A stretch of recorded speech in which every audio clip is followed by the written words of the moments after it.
welcome and thank you. I hope you appreciate you're the only one who gets the personal introduction from Mike. Well, so did you. That's true. I think he's raised expectations too high. Appropriately high, I think, given our previous conversations. We've heard you on this stage before and elsewhere. Look, I know I sort of surprised you earlier because I said I want to start with some good news. And you kind of looked at me, you said that there's good news. But Singapore has been a part of that. I think we should.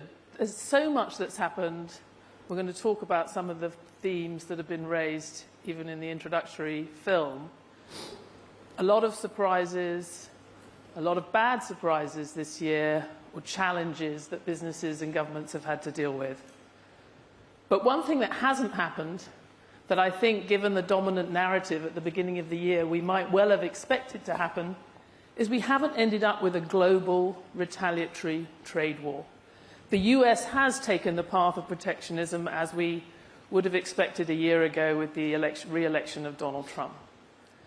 But with the exception of China, and we'll definitely get on to China, but as a group, the vast majority of America's trading partners, faced with these big tariffs, did not retaliate and decided, you know what, we'll just pay this higher price for entry into the US economy, and meanwhile, we're going to get on with doing a bit more liberalization. And Singapore has been part of forging new active trade deals and encouraging closer integration of the world minus the US. So I just wanted to ask you a bit about that. Do you think that can offset what's happened to the trading system this year? Well, I'm reminded of, there's a quote attributed to Ernest Hemingway. How did you go bankrupt? He says, 2 ways.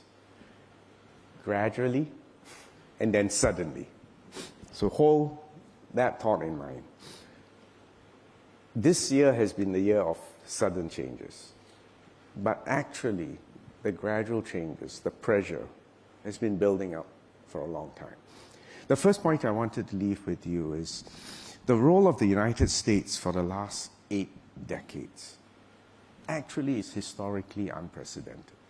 The ultimate winner of the Second World War, 40% of global GDP, that was his share of global GDP, decided instead of conquering and eliminating the vanquished, rebuilt Germany, Europe through the Marshall Plan, Japan, and it set really a rules-based globalization with economic integration at the core.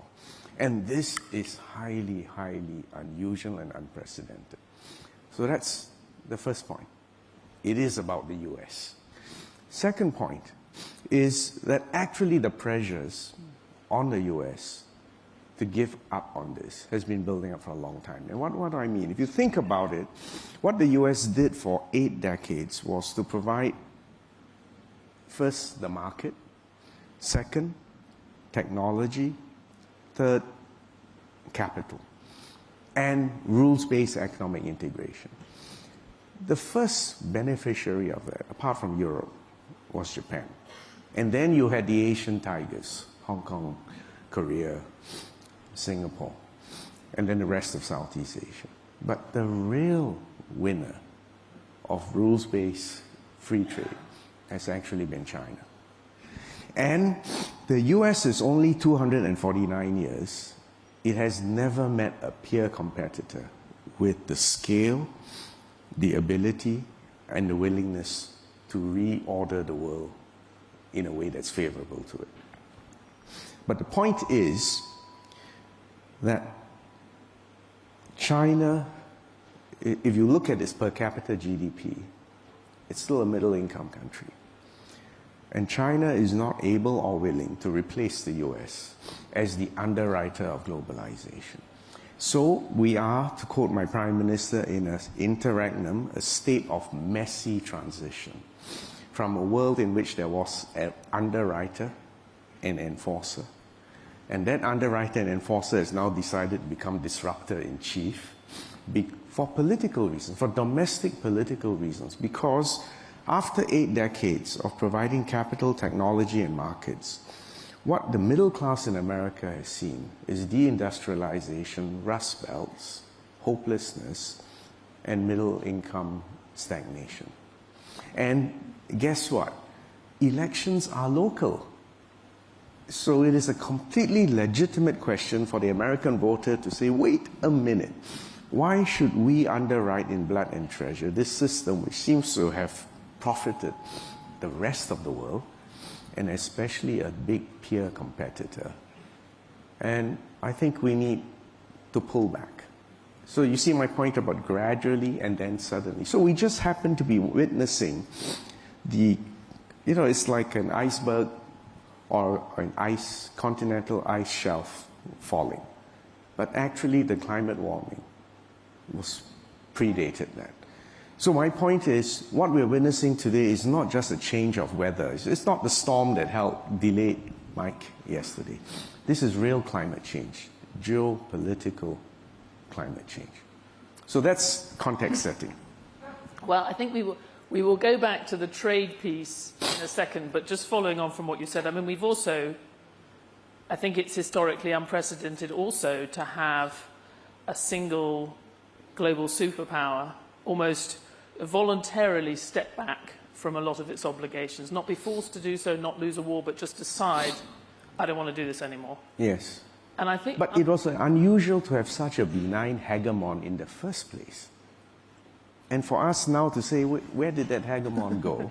I'm saying if you take a longer view of history and geopolitics, the point is this was a unique period. I've tried to go back in this. I can't find another period in history when we had such a benign hegemon.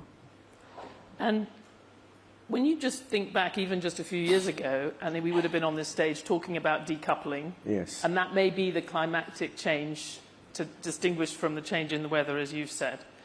But the Biden administration, I think, for many of the US allies, it felt that the US was asking countries to choose between the US and China.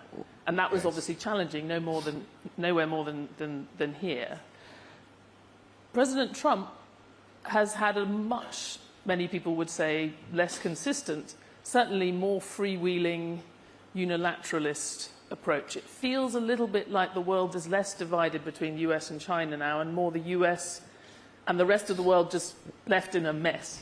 Well, is that easier or harder for you? Well, first of all, the American ambassador is here, so I'm not here to be an apologist. But I would say President Trump, as a person, in fact, has been uniquely consistent for decades. What do I mean? If you look at his record of what he said watch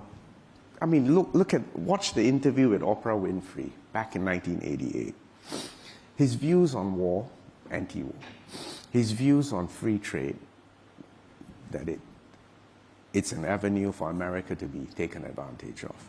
His views on business in a Main Street real estate way as opposed to Wall Street and financial engineering.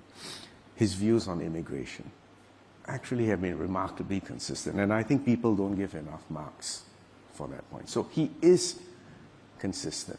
It's just that his methodology, his presentation is somewhat novel, and people react to that. But my point is, American policy under President Trump, in fact, is reflecting long-held deep convictions.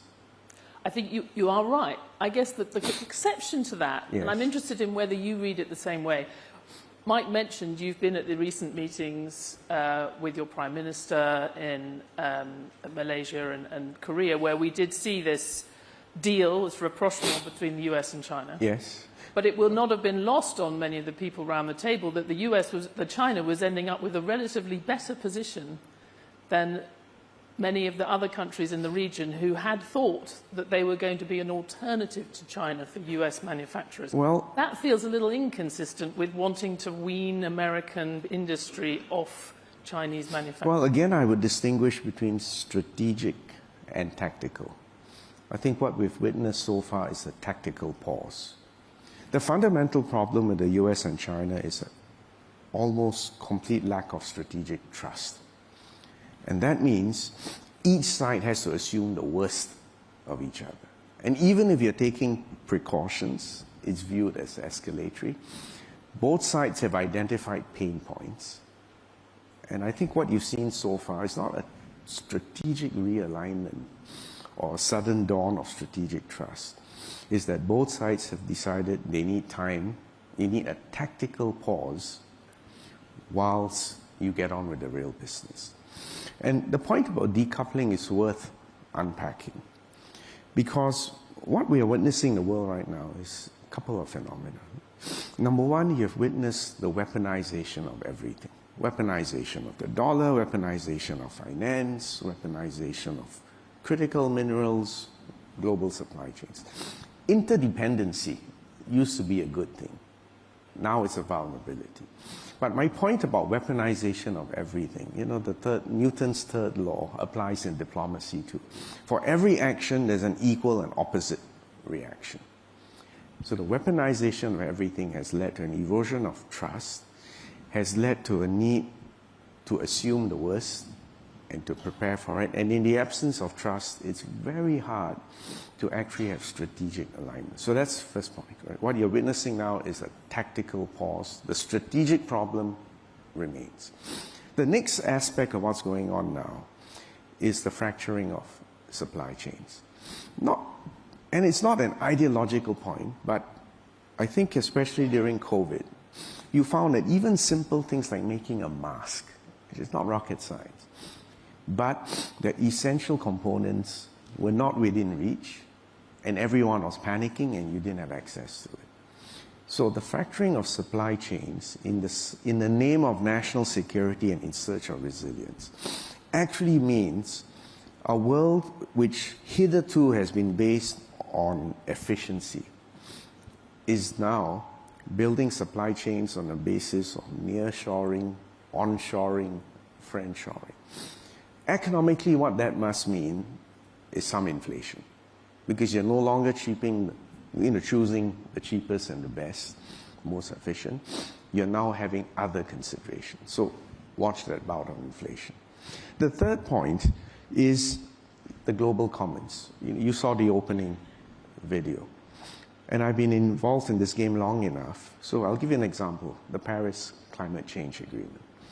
The only reason that got done is because America and China were on the same side and were able to drag the rest of us, an imperfect but important agreement.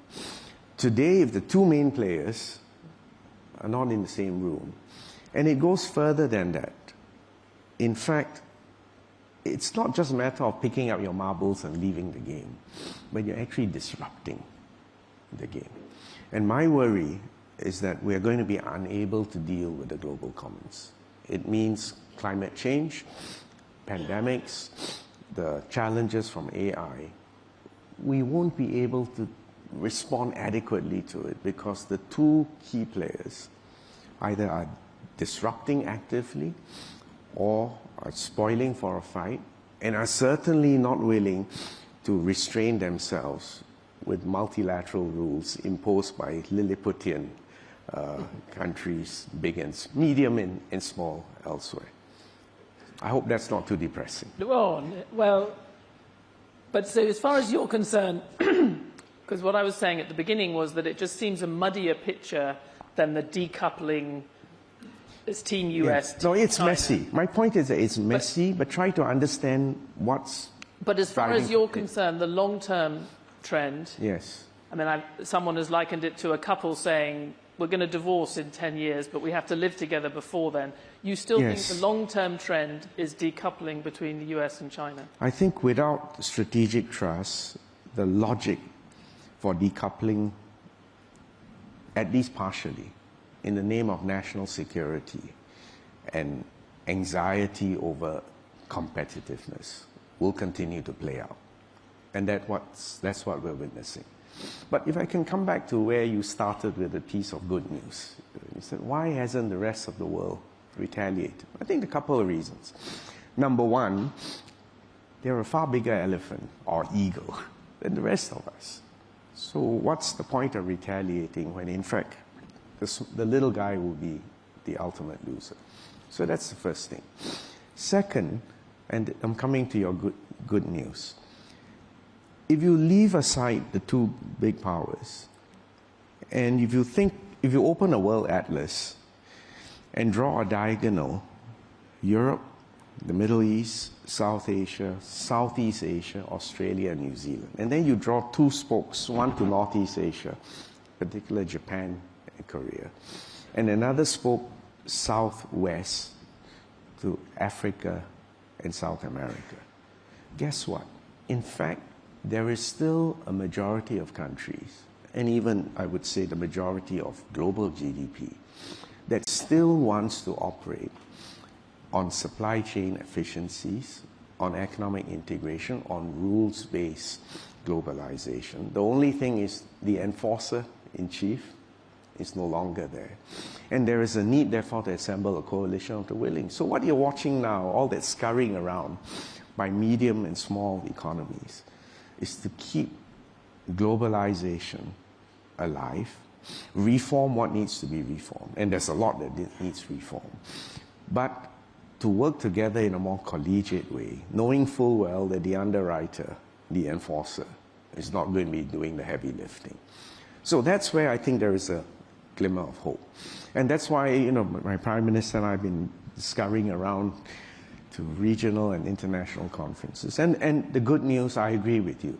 The majority of people, in fact, want some order, some stability, and some benefits, economic benefits, from working together, from interoperating. And what we are hoping ultimately is that when things settle down between the two big boys, they will then rediscover the benefits of globalization. One of the initiatives that you had in the summer was that with the Gulf and the GCC. I just wondered, is there any, do you see that moving forward? Well, if you look earlier this year, when we had an ASEAN summit, we included the GCC and China. If you look at, you know, in Singapore, we're members of both the CPTPP and RCEP, which are big, mega free trade deals. We're trying to convince the European Union, who is also a reflexly pro-trade, pro-rules Are they going to join? entity. No, I think that's a bridge too far. But can we get a partnership between the European Union and the CPTPP, especially the CPTPP, which is expanding? You've got to think of a better possible. name. We need a better. I know. In fact, I think that's why no one talks about it, honestly. I know, but if you strip aside the labels and the names, I mean, the point is there benefit from globalization, from efficiency, from interoperability, from standards, from peaceful resolution of disputes, including trade disputes? The answer is unequivocally yes. But we need to do it now, and everyone needs to chip in. So I think the EU is a natural partner with the CPTP. So think of the EU and the Pacific.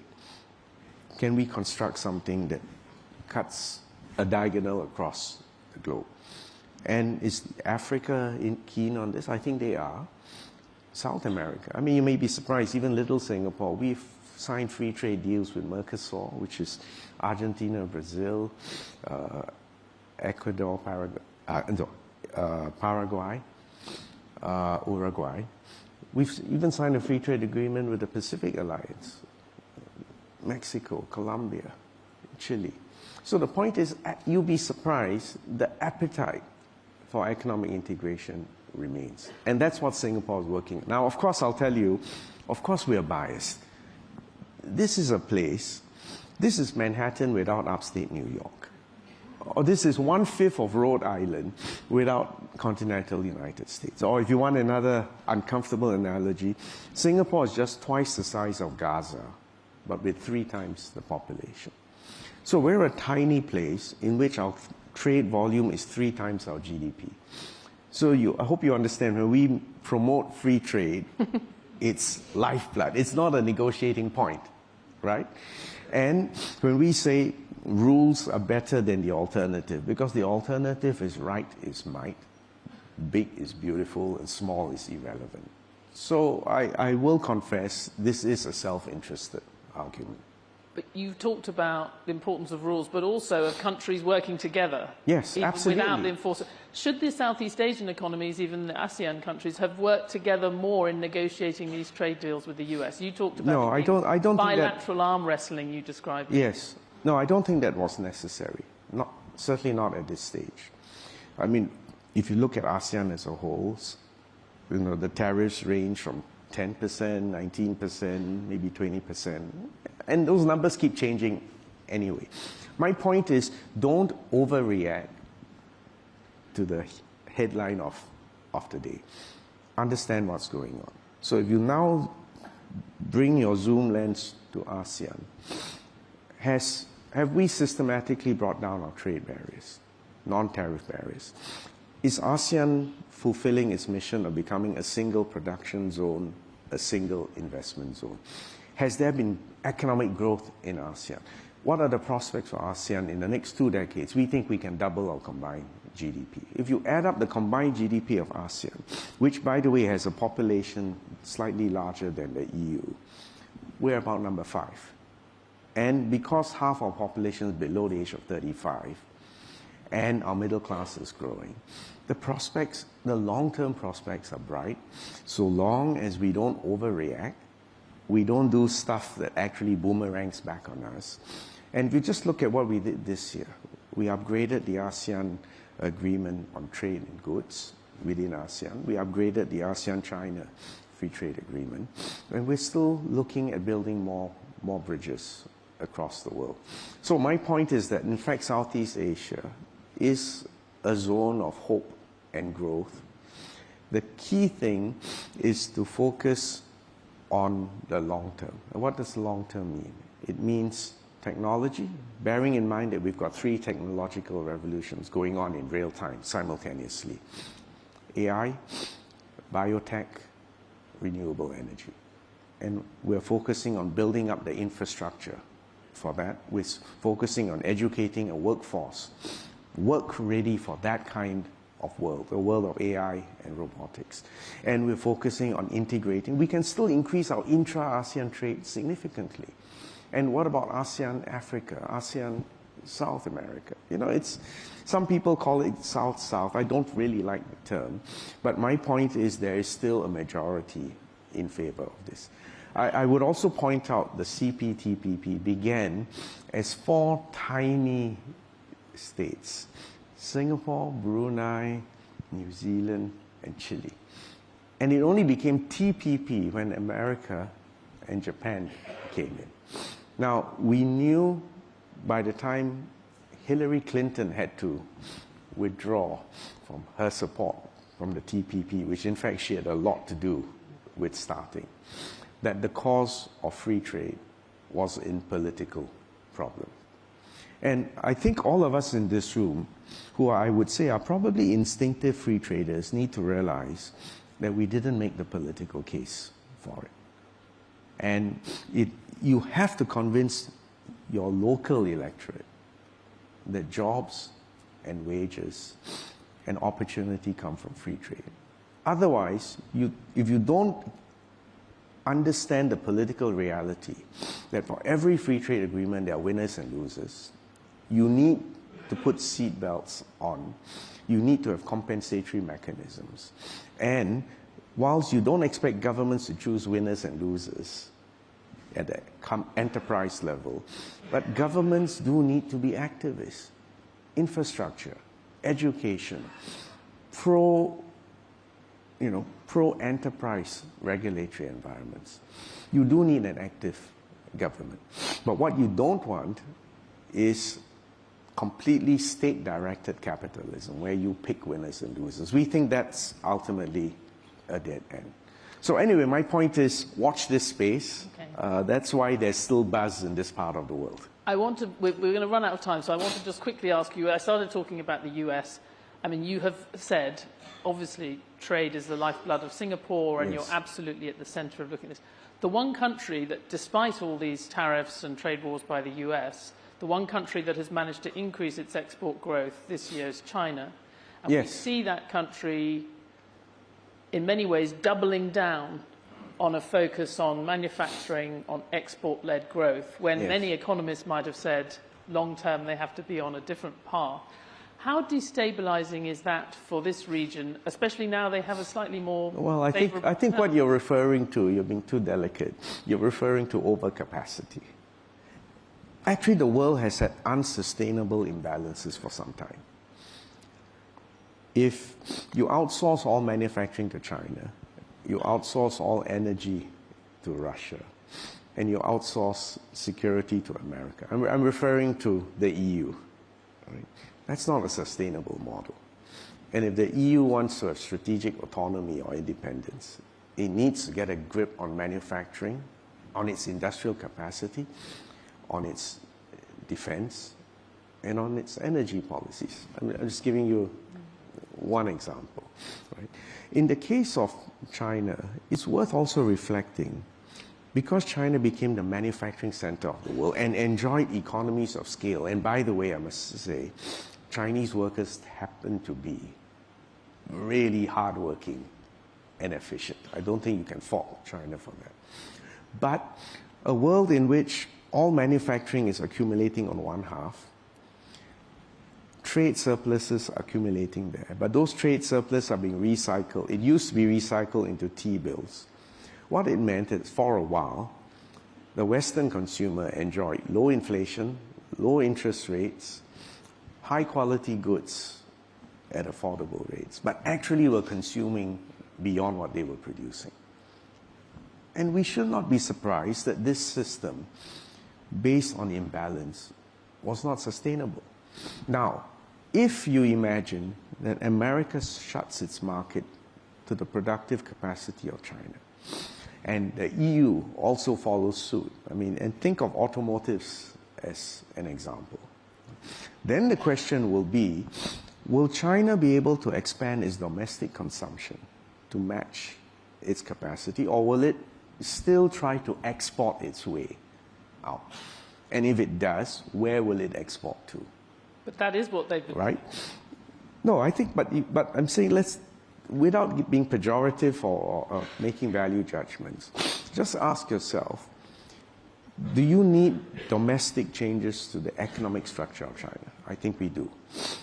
What does Southeast Asia, Africa, and South America want? Do we need infrastructure? We do.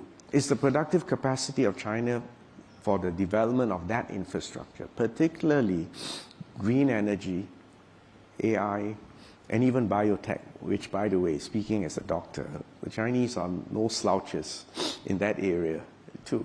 So what I'm saying is, watch this space. I am sure adjustments will occur, both domestically and across borders and across zones. And the opportunity will be to try to catch these waves, catch these new tides and winds, so that we maximize opportunities for the rest of us. So so I'll come back to the hopeful note in which you started. Not all of us have lost our heads and reacted in panic, or even acted on sense of retribution. But we've tried to take a longer-term view of the imbalances and of the trends, and to seek opportunities in these interactions. Well, I think that's the basis of arbitrage. For 60 years, Singapore's been fairly good at that. No, but 60 years is, in Asia, 60 years is far too early to tell. So we never take our survival for granted. Dr. Balakrishnan, thank you so much for joining us and for starting us off on a hopeful footing. I hope so. So don't lose your head. Understand what's going on. Look for opportunities. There are opportunities. Thank you all very much.